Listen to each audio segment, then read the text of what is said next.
What's up, everybody? Steve Schwartz here from LSAT Unplugged, joining you today to share why I love the September LSAT.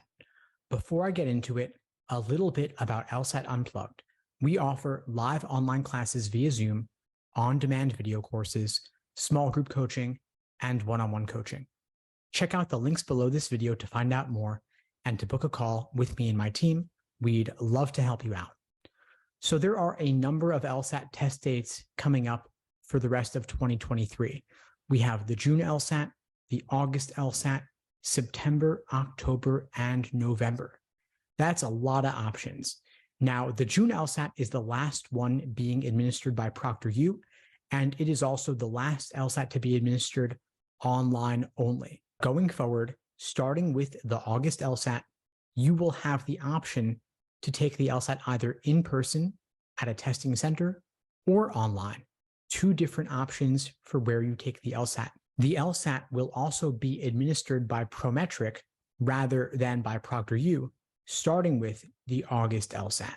So if you've had bad experiences with Proctor, if you'd like to try something different, you may not want to go for the June LSAT. You may want to choose the August LSAT or later instead. Also, if your home environment is not ideal, if you feel that you would do better in a public place at a testing center, you may also want to take the August LSAT or later for that reason as well. I could see the August LSAT being really popular this year for these reasons. However, I actually don't recommend taking the August LSAT because it is the first one to be online and in person, and because it is also the first one to be administered by Prometric. Being the first in something new, something as important as this, may not be the best option for you because there may be some kinks to be worked out. Prometric may have a little bit of a learning curve when it comes to administering the LSAT. They may have some kinks to work out, and you likely don't want to be their guinea pig when it comes to something as important as your LSAT score. When I think back a couple of years to when the LSAT was first administered on a tablet rather than on paper, there were a lot of glitches. When I think back to the first time the LSAT was administered online by Proctor, back at the beginning of the pandemic, there were also a lot of kinks to work out.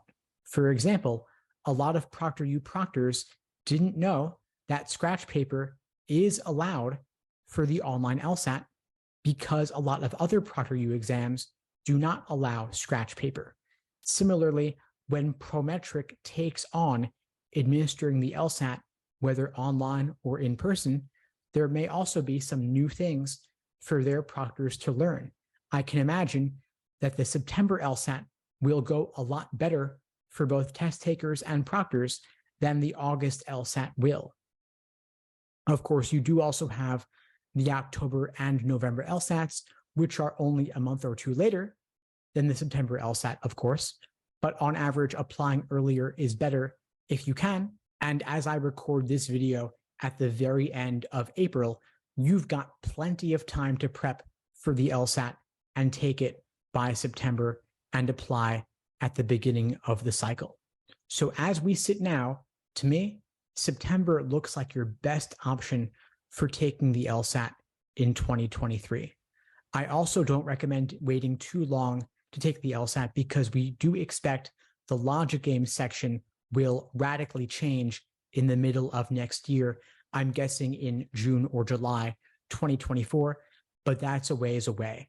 If you are watching my videos now, if you're taking the LSAT in the near future, sometime this calendar year in 2023, you can avoid that and you can take the LSAT before the exam radically changes again. I do believe the September LSAT is your best option for taking the LSAT this year.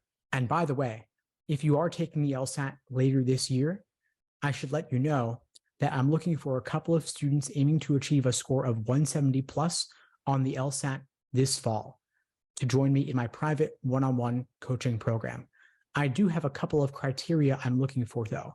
I'm looking for you to have scored a 160 or higher on at least one timed practice test. I'm looking for you to have studied for the LSAT for at least 3 months, and I'm looking for you to have built a strong foundation in the basics of the LSAT, the different sections, and the different question types. If you meet these criteria, I would love to hear from you. Please check out the links below this video to find out more and to book a call with me and my team. We'd love to help you out. If you don't yet meet those criteria, that's okay too. We do have a number of other ways we can support you, whether through our live online classes via Zoom, our on-demand video courses, or our small group coaching option. So do feel free to reach out to us about those options as well. And if you found this video helpful, please do me a favor, like the video, leave a comment, and subscribe to the channel. It really does help with that YouTube algorithm, and I really do appreciate it. In the meantime, I'll wish you all the best and take care. Thanks for tuning into the show. Please subscribe if you haven't done so already to be notified of new episodes as I release them, and feel free to reach out if you need anything at all as you move forward with your prep. I'm happy to help however I can. In the meantime, I'll wish you all the best and take care.